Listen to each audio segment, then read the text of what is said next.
Okay, so welcome to part 3 of leprosy, where we're talking about finding out in Leviticus 13 through 14 that melanated people were afflicted with leprosy, and the results were consistently that they were turned white as snow. The Bible keeps repeating that they turned white, affirming that they must have been dark brown, right?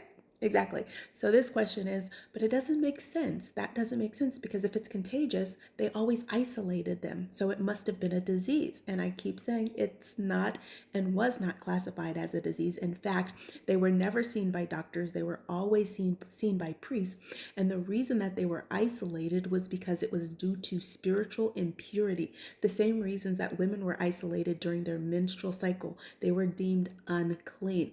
So this was not a disease in our medical sense, but it was more of an affliction due to spiritual or moral conditions. It was the manifestation of an inner balance that came out through the skin. Scripture also talks about how walls and houses were changed because of these conditions as well. Also could be affirming why they were isolated.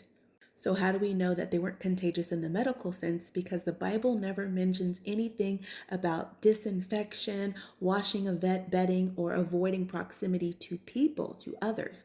Never. So, again, the isolation was due to spiritual impurity as opposed to medical infirmary. Okay, hope that helps.